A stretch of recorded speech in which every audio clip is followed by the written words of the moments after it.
नमस्कार साथियों, आप सभी का मैं स्वागत करता हूँ। देखिए, आज की जो हमारी क्लास है, आपके लिए रामबाण साबित होने वाली है। याद रखना, आप किसी भी कंपटीशन की तैयारी कर रहे हैं, अगर यहाँ से प्रश्न पूछा जाता है, तो प्रश्न गलत होने की संभावना बिल्कुल ख़त्म हो जाएगी। यानी मैं यूँ कह सकता हूँ, न भूतो न भविष्यति। मेरे द्वारा इस टॉपिक पर ऐसी क्लासेज ना तो अतीत में बनाई गई है और ना बनाए जाने की संभावना है। और ये क्लासेज इसलिए भी नैतिक तौर पर आपके लिए इंटरेस्टिंग हो सकती है कि इस क्लास के जो नोट्स हैं ना, रात्रि 2 बजे से बनाना मैंने प्रारंभ किए थे और सुबह 7 बजे तक नोट्स बनकर तैयार हुए हैं। होता यूँ है कि जब कभी मेरी तबीयत खराब होती है, जब कभी मैं उदास या निराश होता हूँ ना, तो समाज शास्त्र के आंचल में चला जाता हूँ। मुझे बहुत सुकून मिलता है। नींद नहीं आ रही थी, थोड़ी सी तबीयत भी ठीक नहीं थी, सोचा कुछ पढ़ा जाए। क्या पढ़ा जाए? एक हमारे जो शिक्षार्थी हैं, जो इनकी फरमाइश भी आई थी कि गुरुजी सिकांगो स्कूल पढ़ा दो, ठीक है ना। तभी तो मैं आपसे कहता हूँ कि जिस भाव उद्देश्य लगन के साथ मैं क्लास बनाता हूँ, वही भाव उद्देश्य लगन आपका भी होना चाहिए। और ये बात भी कहता हूँ कि हमारे यहाँ पेड क्लासेस ज्वाइन करने से पहले भारतवर्ष के तमाम शिक्षकों की क्लास देखो। अगर आपको लगता है कि मैं उनसे थोड़ा सा बेहतर पढ़ाऊँ, तभी आप पैसा और समय बर्बाद करो, अदरवाइज कोई फ़ायदा नहीं है। ठीक है, आ जाओ साहब, शिकागो स्कूल के बारे में चर्चा करेंगे। ये जो लिखा हुआ है इस पर ध्यान मत देना, आप मेरे चेहरे की तरफ ध्यान देना, ठीक है। और हिप्नोटाइज होने का प्रयास करना, है ना। ऐसा सोचना है कि गुरुजी ने हमको हिप्नोटाइज कर दिया है। साथियों, ये बात आपको पता होनी चाहिए कि समाजशास्त्र रूपी शिशु है ना, उसका जन्म हुआ था यूरोप में। और यूरोप में भी कहाँ हुआ था? पश्चिमी यूरोप में हुआ था। पश्चिमी यूरोप में भी फ्रांस में हुआ था, और फ्रांस में भी पेरिस में हुआ था, ठीक है ना। और पेरिस में भी वो सैलून यानी नाइयों की दुकानों पे हुआ था। अगर समाजशास्त्र के पिताजी की चर्चा करें तो काम्टे है ना, जो समाजशास्त्र के पिताजी हैं। 1838 में इन्होंने समाजशास्त्र का नींव रखी या समाजशास्त्र को जन्म दिया। हालांकि सोशल फिजिक्स के साथ वो पहले से ही इस पर काम कर रहे थे। बच्चे का जन्म हो गया यूरोप में, फिर बच्चा कहाँ चला गया? अमेरिका में चला गया। ये बात भी आपको पता होनी चाहिए कि सबसे पहले समाजशास्त्र का जो अध्ययन और अध्यापन का कार्य हुआ था ना, अमेरिका की येल विश्वविद्यालय में हुआ था। तो अमेरिका ने उसको पोषित करने का काम किया, भाई उसको संरक्षण दिया, ठीक है ना। लेकिन अमेरिका ने संरक्षण देने के बावजूद समाजशास्त्र है ना, उसको कैद नहीं कर पाई, समाजशास्त्र को रोक नहीं पाई। तो वो जो समाजशास्त्र रूपी बच्चा है, वो वापस कहाँ चला गया? यूरोप में चला गया। यूरोप वालों ने इस विषय को बहुत अच्छे तरीके से पकड़ लिया, ठीक है ना। चाहे हम पांचों फाउंडिंग फादर की चर्चा करें, आज जहाँ कहीं समाजशास्त्र की बात आती है ना, अमेरिकन विचारधारा का नंबर तो बहुत बाद में आता है। हम सबसे पहले या तो काम्टे को क्रेडिट देते हैं, या दुर्खिम को देते हैं, स्पेंसर को देते हैं, बेवर को देते हैं, या कार्ल मार्क्स को देते हैं, ठीक है ना। और ध्यान रखना, इन्होंने पांचों फाउंडिंग फादर ने तो समाजशास्त्र को पॉपुलर किया ही है। ये तो समाजशास्त्र के 5 पिलर हैं। लेकिन फ्रैंकफर्ट स्कूल है ना, इसके भी योगदान को कम नहीं आंका जा सकता। अगर फ्रैंकफर्ट स्कूल नहीं होता तो आज समाजशास्त्र है ना, इतना विकसित भी नहीं हो पाता। समझना, एक एक चीज को कड़ी से कड़ी जोड़ते हुए पढ़ाऊंगा। ये बात भी आपको पता होनी चाहिए कि यूरोप में एक देश है जर्मनी, वहाँ से बेवर और कार्ल मार्क्स ताल्लुकात रखते हैं। जर्मनी में एक शहर है जिसका नाम है फ्रैंकफर्ट। फ्रैंकफर्ट शहर में एक विश्वविद्यालय है जिसका नाम है फ्रैंकफर्ट विश्वविद्यालय। 1923 में एक व्यक्ति हुए थे जिनका नाम था कार्ल गुनबर्ग। कार्ल गुनबर्ग ने फ्रैंकफर्ट विश्वविद्यालय में एक सामाजिक अनुसंधान केंद्र की स्थापना की थी, जिसे हम फ्रैंकफर्ट स्कूल के नाम से जानते हैं। फिर एक व्यक्ति थे जिनका नाम था फेलिक्स वेल। फेलिक्स वेल ने उसको फाइनेंशियली मदद करी, फ्रैंकफर्ट स्कूल को। भौतिक साधन और संसाधन जुटाने के लिए रुपए पैसे दिए थे फेलिक्स वेल ने, यूं समझ जाओ। 1930 में हरखाइमर उसके डायरेक्टर बन गए, ठीक है ना। और मोरक्यूज, एडर्नो, हैबरमास और अल्थ्यूजर ये सारे के सारे फ्रैंकफर्ट स्कूल से ही ताल्लुकात रखते हैं। मतलब क्लासिकल सोशलॉजिस्ट है ना, उनके कामों को आगे बढ़ाने का जो क्रेडिट दिया जाता है या उनमें शुद्धिकरण या उनमें जो संशोधन का काम किया है ना, वो किया है फ्रैंकफर्ट स्कूल ने। अब ये मैं बात कब की कर रहा हूं, ये कार्ल मार्क्स और काम्टे के ज़माने की नहीं कर रहा हूँ, मैं बात कर रहा हूँ लगभग 1923 या 1930 के आसपास की। अब भाई अमेरिका के चिढ़ बैठ गई। अमेरिका के चिढ़ इसलिए बैठ गई कि यार हमने बच्चे का पालन पोषण किया और पूरा क्रेडिट किसको दिया जा रहा है, यूरोप को दिया जा रहा है, तो हम भी कुछ ऐसा करें ना। तो इसीलिए ध्यान रखना, अमेरिका में एक शहर है जिसका नाम है शिकागो। तीसरा सबसे बड़ा आबादी वाला शहर है अमेरिका का, उसमें एक विश्वविद्यालय है जिसका नाम है शिकागो विश्वविद्यालय। ये बात भी आपको पता होनी चाहिए कि सबसे पहले समाजशास्त्र का जो विभाग बना था ना, वो शिकागो विश्वविद्यालय में बना। सबसे पहले जो पत्रिका आई थी, अमेरिकन जर्नल ऑफ सोशलॉजी आई। सबसे पहले सोसाइटी, अमेरिकन सोशलॉजिकल सोसाइटी। अरे इतना कुछ हमने किया, और दुनिया गुणगान किसका कर रही है, यूरोप का कर रही है। दुनिया गुणगान किसका कर रही है, फ्रैंकफर्ट का कर रही है। तो हमें भी फ्रैंकफर्ट जैसा ही एक स्कूल बनाना है। हमें भी क्या करना है, फ्रैंकफर्ट जैसा ही एक स्कूल बनाना है। फ्रैंकफर्ट अलग मुद्दों पे काम करेगा, फ्रैंकफर्ट की अध्ययन शैली अलग होगी, उसका स्ट्रक्चर अलग होगा। हमारा अध्ययन शैली, हमारा स्ट्रक्चर और हमारा कार्य अलग होगा। हम कुछ ऐसा बेहतर करें, कुछ ऐसा अलग करें कि लोगों का जो रुझान और ध्यान है ना, वो यूरोप से हटकर अमेरिका पे आ जाए। इसी मुद्दे पे चर्चा करेंगे। मुद्दा यही है, मैं पढ़कर सुनाता नहीं हूँ आपको, है ना। कई लोग कहते हैं गुरु जी ऑब्जेक्टिव करा दो, वो आपके सुसाइड के साधन है। जो ऑब्जेक्टिव वन लाइनर फैक्ट पे टिके हुए हैं ना, उनका मरना तय है। मरना मतलब परीक्षा में वो फेल होंगे, भगवान भी उनको नहीं बचा सकता, क्योंकि आपने देखा पेपर का स्टैंडर्ड कैसा आता है। अब भाई ये बात हमें पता है, मुद्दे पर आ जाओ। ये बात हमें पता है कि अमेरिका ने सोचा है कि समय बदल रहा है, तो हम समाजशास्त्र में ऐसा क्या जोड़े। तो ध्यान रखना, ये जो अर्बन सोशलॉजी वाली विचारधारा सबसे पहले उत्पन्न की गई थी ना, ग्रामीण समाजशास्त्र या एंशियंट या क्लासिकल सोशलॉजी पर काम तो यूरोपियन विचारधारा कर रही थी, लेकिन अर्बन यानी शहरी समाजशास्त्र पर जो सबसे पहले जोर दिया गया था ना, वो शिकागो स्कूल वालों ने दिया था। ये बहुत इंपॉर्टेंट है। दूसरा ये था कि ये जो यार यूरोपियन विचारधारा वाले हैं ना, ये सिद्धांतिक ज्यादा है। सिद्धांतिक का मतलब क्या होता है, जानता है प्रमोद सिद्धांतिक का मतलब? हम्म, केवल बातें ही बातें करें, कुछ ना करें। दुर्खाइम क्या है, बातें ही बातें तो की है। क्या किया है भाई, उन्होंने कभी फील्ड स्टडी नहीं किया, कभी वो फील्ड में गए ही नहीं है। कामटे क्या है, सिद्धांत तो दुनिया भर के दे दिए, हिरार्की ऑफ साइंस दे दी, 3 स्तरों का वो नियम दे दिया, रिलीजन ऑफ ह्यूमैनिटी दे दी। आपके पास अनुभवात्मक स्टडी क्या है, जीरो, नील बटे सन्नाटा। स्पेंसर क्या है, principle of psychology, principle of sociology, principle of ecology, social statics. जो मन किया उस पर किताब लिख रहा है पैसे कमाने के लिए। अनुभवात्मक स्टडी जीरो। हाँ, बेवर के पास थोड़ी सी थी, बेवर के पास थोड़ी सी थी, तभी तो सबसे ज्यादा जो रैशनल विचारक है ना यूरोपियन का, सबसे पहले वाला वो बेवर को माना जाता है। दुनिया के 6 महान धर्मों का अध्ययन किया। कार्ल मार्क्स के पास भी रैशनैलिटी नहीं थी, कार्ल मार्क्स के पास भी ज्यादा अनुभवात्मक अध्ययन नहीं था। तो शिकागो स्कूल वालों ने इसी मजबूरी का फायदा उठाया।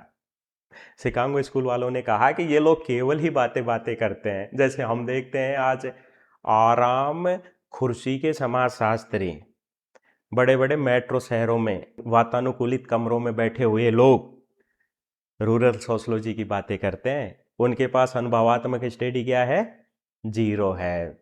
कटाक्ष किया था ये शिकागो स्कूल वालों ने। तो एक तो यहाँ पर शिकागो स्कूल वालों ने अर्बन सोशलॉजी को पॉपुलर किया। दूसरा, इन्होंने जो अध्ययन किया था ना, वो अध्ययन इनका अनुभवात्मक अध्ययन था। थोड़ा सा वीकनेस महसूस कर रहा हूँ, है ना, तो आप मैनेज कर लेना। जो शिकागो स्कूल वाले हैं ना, इन्होंने एथनोग्राफिक रिसर्च में क्या किया कि लोगों के बीच में जाकर अध्ययन किया, उनके मुद्दे समझे। चाहे हम शॉ और मैके की चर्चा करें, चाहे हम पार्क और बर्गेस की चर्चा करें, चाहे हम फ्रेडरिक थ्रेसर की चर्चा करें, इन्होंने लोगों की प्रॉब्लम्स को समझा था। इन्होंने कहा कि जब तक हम अनुभवात्मक अध्ययन नहीं कर सकते, लोगों की समस्याओं को नहीं समझ सकते, उनके बीच में अगर हम रह नहीं सकते ना, तो हम एक बेहतर समाधान भी नहीं ढूंढ सकते। तो याद रखें, अगर मैं फ्रैंकफर्ट से इसकी तुलना करूं, फ्रैंकफर्ट वालों ने सिद्धांतों पर जोर दिया। अगर कार्ल मार्क्स के सिद्धांत इतने मजबूत होते ना, तो फ्रैंकफर्ट कभी अस्तित्व में नहीं आता। कार्ल मार्क्स झूठा हो गया था, क्योंकि सिद्धांतिक बातें कर गया कार्ल मार्क्स कि साम्यवाद आएगा, साम्यवाद आएगा, साम्यवाद आएगा। कब आएगा साम्यवाद? उसके सिद्धांत झुठले पड़ गए थे। और इन लोगों ने क्या किया कि सिद्धांतों की बजाय एप्लाइड सोशियोलॉजी, हाँ, ये सबसे महत्वपूर्ण कीवर्ड निकल कर आता है कि इन्होंने व्यवहारिक समाजशास्त्र पर बल दिया है। ये प्रश्न पूछा जा सकता है कि सबसे ज्यादा व्यवहारिक यानी एप्लाइड सोशियोलॉजी पर काम किया है ना, वो शिकागो स्कूल वालों ने किया है। शिकागो स्कूल वालों के लिए एक सामाजिक लेबोरेटरी भी थी, सामाजिक प्रयोगशाला। वो सामाजिक प्रयोगशाला क्या थी? शिवम शिकागो शहर था, और इन्होंने काम किया अर्बन सोशियोलॉजी पे। अब भाई इनको क्यों ही दूसरे शहरों में भटकना है, जब ये लोग खुद ही शिकागो में रह रहे हैं। तो ध्यान रखना, इनके लिए जो सामाजिक प्रयोगशाला थी ना, वो क्या था? शिकागो शहर। उस समय ये एक बहुत बड़ा औद्योगिक शहर था। स्लम्स का अध्ययन किया है इन्होंने, क्योंकि जहां औद्योगिक शहर होगा वहां स्लम्स यानी कच्ची बस्तियां खूब होंगी। कच्ची बस्तियां होंगी तो अपराध होंगे, अपराध होंगे तो भाई साहब और भी दूसरी समस्याएं निकल कर आएगी। चाहे हम सोशल डिसऑर्गेनाइजेशन की चर्चा करें, तो इनको भटकना ही नहीं पड़ा था। ठीक है, तो मुद्दा यही है समझना कि फ्रैंकफर्ट वालों ने सिद्धांतों पर जोर दिया, इन्होंने व्यवहारों पर जोर दिया। इनका जो अध्ययन का स्टाइल था वो एम्पेरिकल था, इनका जो अध्ययन का स्टाइल था वो एथनोग्राफिक था।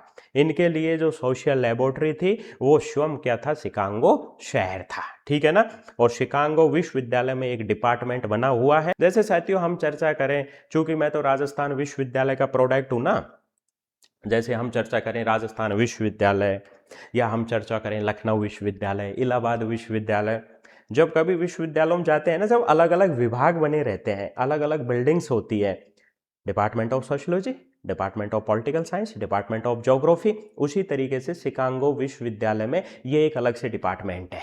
इस डिपार्टमेंट को हम शिकागो स्कूल के नाम से जानते हैं। ठीक है।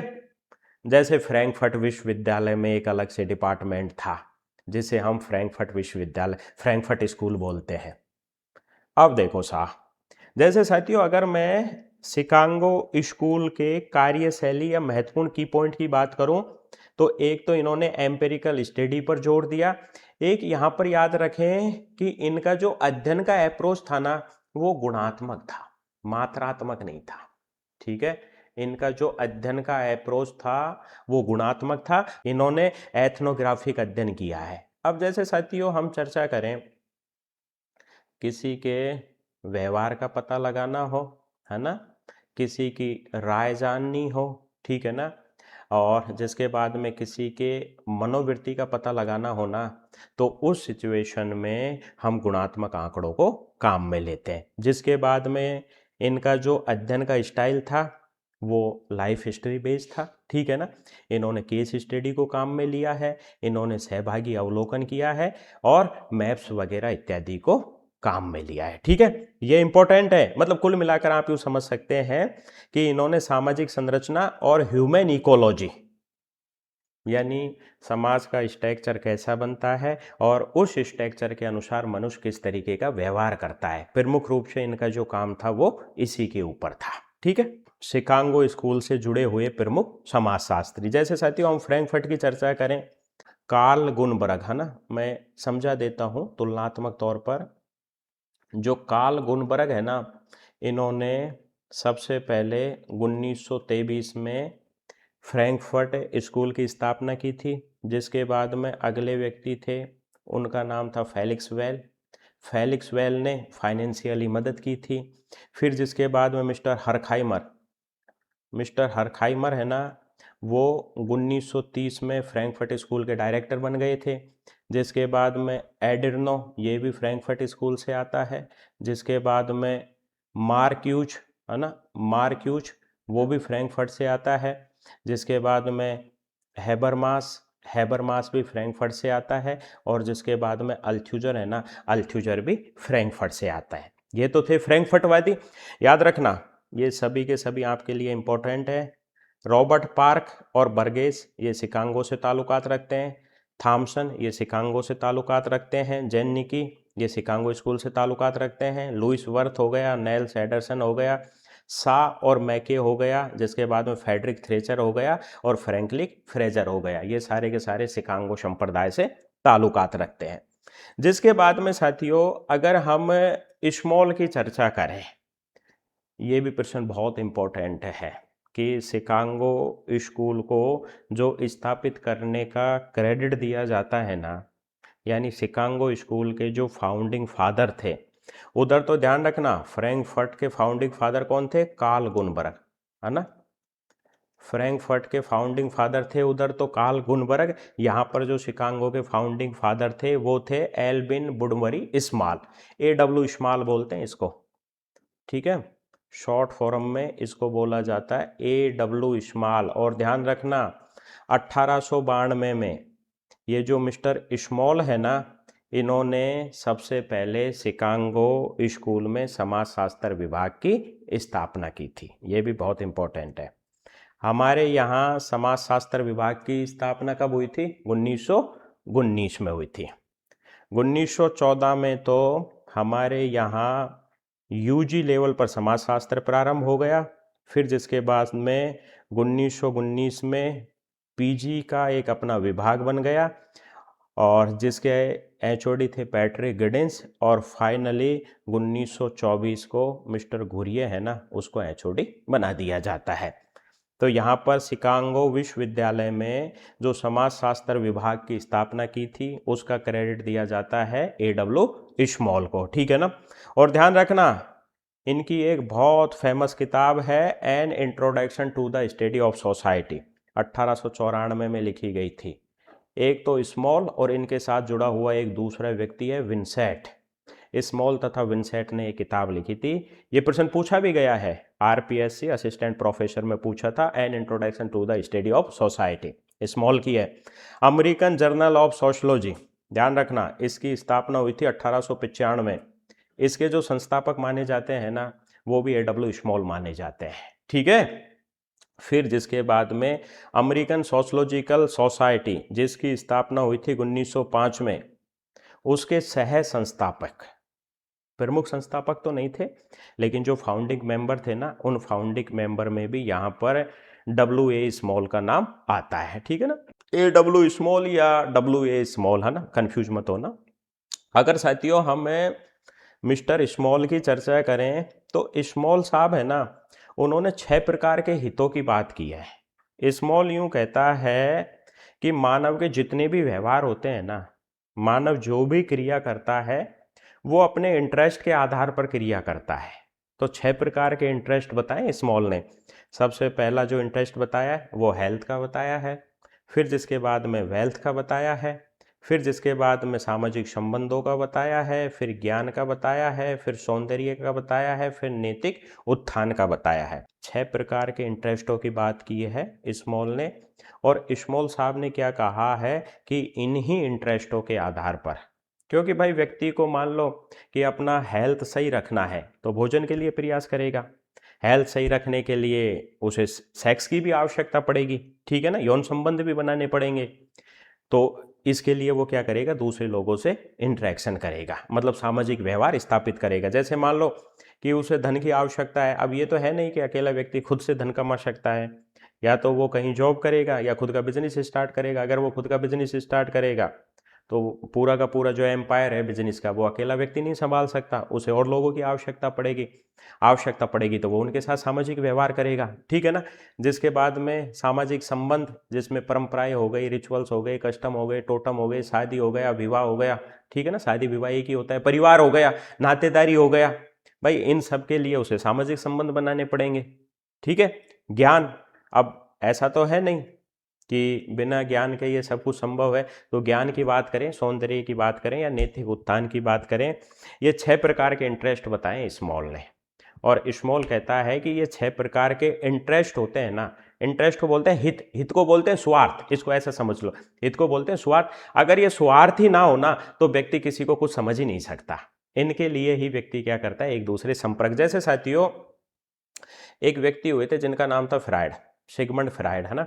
फ्रायड ने एक लिबिडो थ्योरी दी है, फ्रायड ने एक लिबिडो थ्योरी दी है। और फ्रायड साहब यूं कहता है कि प्रत्येक व्यक्ति का जो व्यवहार होता है ना वो काम वासना से प्रेरित होता है। यानी वो किसी से बात भी कर रहा है, किसी से वो संपर्क भी कर रहा है ना, किसी की मदद भी कर रहा है, तो उसमें उसके काम हैबिट्स छुपे हुए हैं या काम इंटरेस्ट छुपे हुए हैं या काम ऑब्जेक्ट छुपे हुए हैं, मतलब वो सेक्स के लिए ही सब कुछ कर रहा है, दैट इज लिबिडो। तो यहाँ पर भी यही बात कही है स्मॉल ने कि व्यक्ति के व्यवहार केवल और केवल इंटरेस्ट पर निर्भर होते हैं, और वो कितने प्रकार के होते हैं, 6 प्रकार के होते हैं। अब ऐसा तो है नहीं कि सभी को अपने अपने इंटरेस्ट बड़ी आसानी से मिल जाए नहीं मिल सकते ना। धन ऐसा तो है नहीं कि सभी को आसानी से मिल जाए, भोजन ऐसा तो है नहीं सभी को आसानी, है ना। जैसे हम किसी संबंध बनाते हैं तो ऐसा तो है नहीं कि सभी के लिए बेहतर विकल्प हो, तो इसके लिए व्यक्ति और समाज के बीच में आपस में संघर्ष चलता रहता है।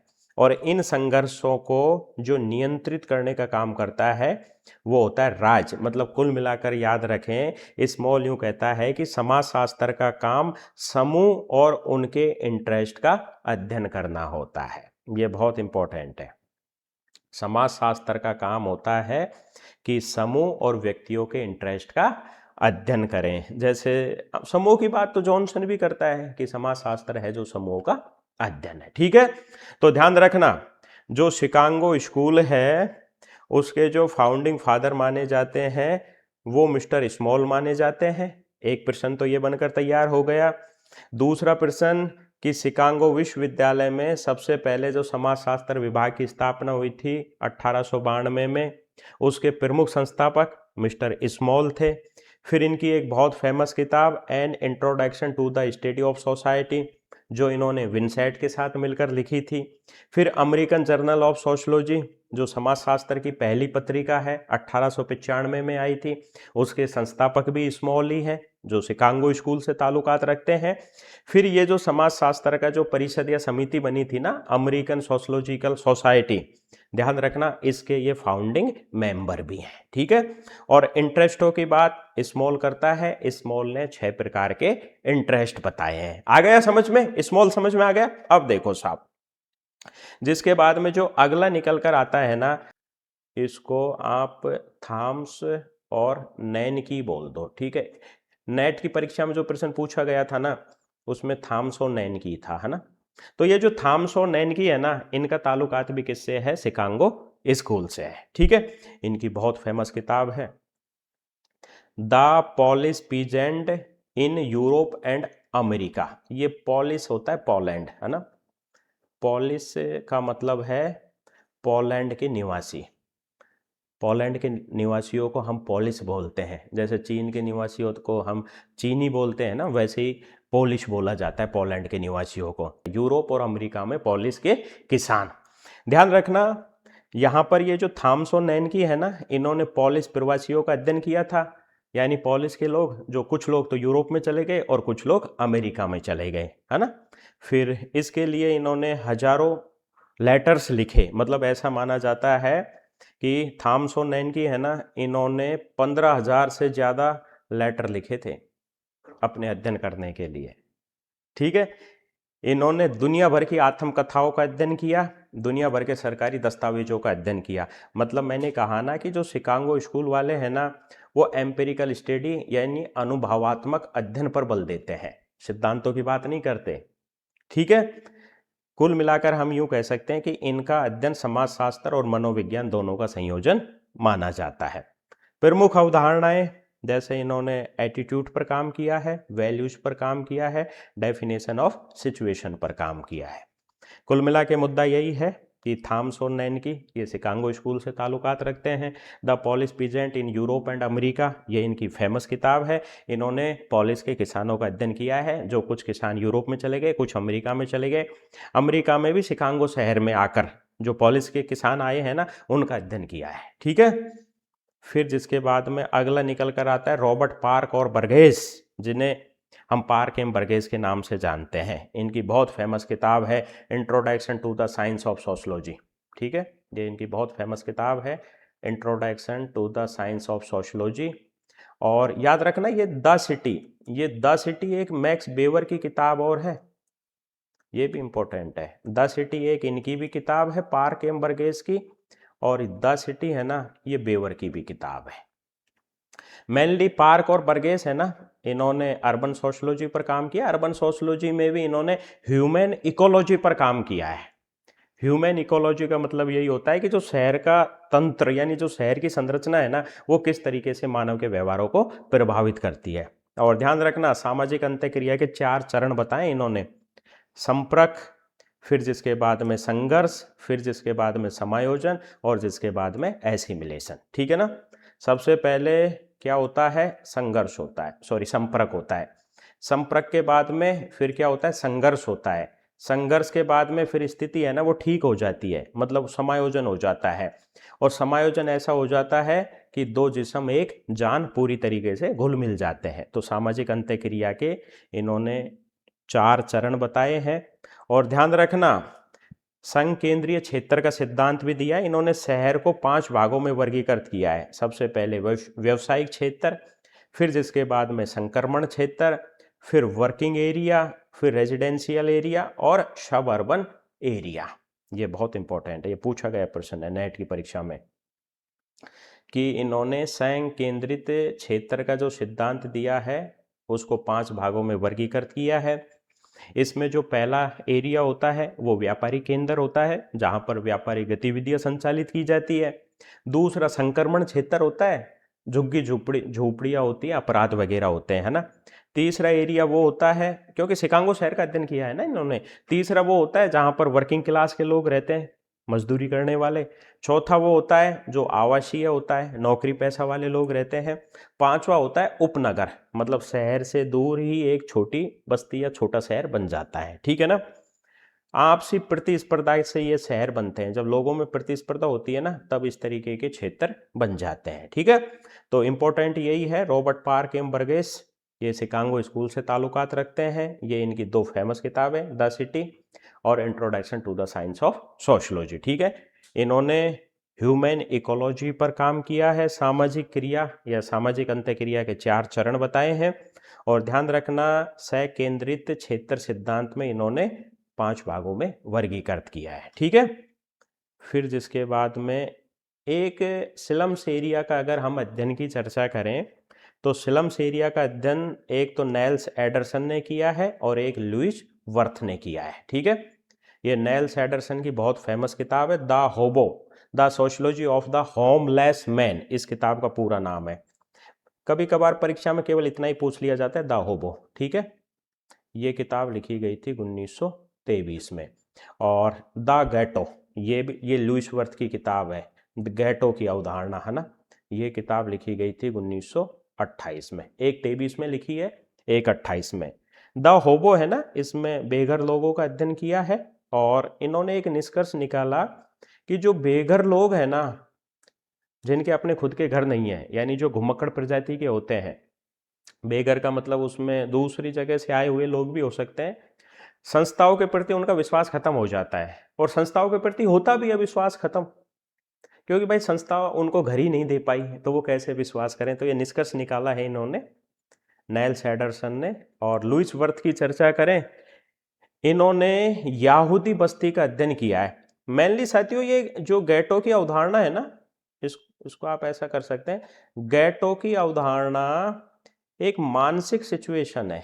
ठीक है ना, एक मानसिक स्थिति है जो ऐसे लोगों की तरफ इशारा करती है, जो ऐसे समुदायों की तरफ इशारा करती है वो शताए हुए हैं, और शताए हुए लोग है ना एक जगह आकर इकट्ठा हो जाते हैं। तो ये मानसिक अवधारणा है गैटो, ठीक है ना। लुईस वर्थ बात करता है गैटो की, और मेनली इन्होंने यहूदी बस्तियों का अध्ययन किया है, ठीक है। ये लिख भी रखा है कि गैटो केवल एक भौतिक स्थान ही नहीं है बल्कि एक मानसिक अवस्था भी है। यहूदी लोग जो शिकागो में रहते थे उनकी अपनी एक बस्तियां थी, ठीक है ना, यहूदी प्रवासी थे, तो उसका अध्ययन किया है। ये प्रश्न गैटो वाला पूछा गया था, नेट की परीक्षा में पूछा गया है, द होबो नाइल सैंडरसन, है ना। और जिसके बाद में गैटो की बात करते हैं लुईस वर्थ, ठीक है। फिर जिसके बाद में हाँ, ई फ्रैंकलिन और फ्रेजियर, इन्होंने ध्यान रखना, ये यूँ कहते हैं कि जो अमेरिकन समाज है ना वो अधीनस्थ जाति है। ये बहुत इंपॉर्टेंट प्रश्न बनकर तैयार होता है। अमेरिकन समाज को सबॉर्डिनेट कास्ट कहा है इन्होंने, कि आज अमेरिकन समाज है ना जो दूसरे समाजों का क्या है, गुलाम है, जिसकी वजह से अमेरिकन समाज है ना उसकी संस्कृति का पतन हो गया है। ये बात करता है फ्रैंकलिन फ्रेजियर। यहाँ पर ये लिख भी रखा है कि अफ्रीकी अमरीकी संस्कृतियों को गुलामी परिस्थितियों का परिणाम माना है, कि आज जो अफ्रीका और अमेरिका की संस्कृति है ना वो गुलाम थे ये। और ये बात तो आपको पता होनी चाहिए कि अमेरिका की जो क्रांति हुई थी वो 1776 में हुई थी। अगर हम प्रबोधन काल को पढ़ते हैं, होता यूँ है कि जो यूनाइटेड किंगडम है ना, 4 देशों का समूह है जिसमें ब्रिटेन, आयरलैंड, स्कॉटलैंड वगैरह जो आता है, ये क्या करते थे, अमेरिका सहित 13 देशों पर दादागिरी करते थे। मतलब अमेरिका सहित 13 है ना इनके उपनिवेशिक देश थे। फाइनली अमेरिका परेशान हो गया, तो अमेरिका सहित जो 13 देश हैं उन्होंने यूके के खिलाफ, यूनाइटेड किंगडम के खिलाफ बगावत कर दी। तो ये क्रांति हुई थी 1776 में, ठीक है। और पेरिस शांति समझौता हुआ था जिसमें इनको मान्यता दे दी गई। तो यहाँ पर ये बात भी कहा है फ्रैंकलिन फ्रेजियर ने कि अफ्रीकी और अमरीकी जो संस्कृति है वो ऐतिहासिक आघात का परिणाम है, क्योंकि ये गुलाम थे, और ये दोनों देश गुलाम थे ना, तो इसीलिए इनकी संस्कृति का पतन भी हुआ है। मतलब सबॉर्डिनेट कास्ट, अमेरिकन समाज एक सबॉर्डिनेट कास्ट है, फ्रैंकलिन फ्रेजियर ने कहा ऐसा। फिर जिसके बाद में अपराध और बाल अपराध की बात करें, सा और मैके, सोशल डिसऑर्गेनाइजेशन थ्योरी, इसकी बात भी सा और मैके करते हैं, ठीक है ना। और जिसके बाद में ये यूँ कहते हैं कि अपराध की दर है ना वो व्यक्तिगत विशेषताओं की बजाय पड़ोस की परिस्थितियों पर ज़्यादा निर्भर करती है। आदमी की व्यक्तिगत क्या परिस्थितियां हैं इसकी वजह से अपराध नहीं होता, बल्कि पड़ोस क्या कर रहा है इसकी वजह से अपराध होता है ना। जैसे हम गरीबी की चर्चा करें, अब भाई ऐसा है ना कि मान लो एक कॉलोनी है उसमें सारे ही गरीब हैं, तो किसी से कोई फर्क ही नहीं पड़ेगा। अब मान लो उसमें एक घर गरीब का है और सारे घर अमीरों के हैं, तो अमीरों की वो शान और शौकत को देखेगा, वो खुद भी वैसा करना चाहेगा, तो फिर वो चोरी चकारी करेगा, है ना। तो that is social disorganisation theory, यानी अपराध है ना वो व्यक्तिगत मुद्दा नहीं है बल्कि वो पड़ोस का मुद्दा है, ठीक है। मतलब अपराध पड़ोस की सामाजिक संरचना का परिणाम है। ये पूछा जाएगा प्रश्न, याद रखना। इसकी बात करते हैं सा और मैके, ठीक है। एक इन्होंने जैक रोलर, ये इनकी किताब है the Jack roller delinquent boys on story, है ना। इन्होंने अपराधियों का अध्ययन किया है। और जिसके बाद में थ्रेसर की बात करें, द गैंग, इनकी किताब है थ्रेसर की, गैंग थ्योरी की बात करते हैं फ्रेडरिक थ्रेसर। इन्होंने 1313, है ना, 1313 गैंग का अध्ययन किया था शिकागो की, और ये किताब पब्लिश हुई थी 1927। ये प्रश्न ऐसे पूछा जा सकता है कि फ्रेडरिक थ्रेसर ने शिकागो की कितनी गैंगों का अध्ययन किया, तो उन्होंने 1313 जो गैंग थी ना, आपराधिक गैंग थी, उनका अध्ययन किया था। वो तो कहते हैं कि गैंग है ना वो ऑटोमेटिक उत्पन्न होता है, चोर चोर मोसेरे भाई, मतलब जो एक जैसी प्रवृत्ति के होते हैं ना वो एक साथ ऑटोमेटिक मिल जाते हैं, ठीक है ना।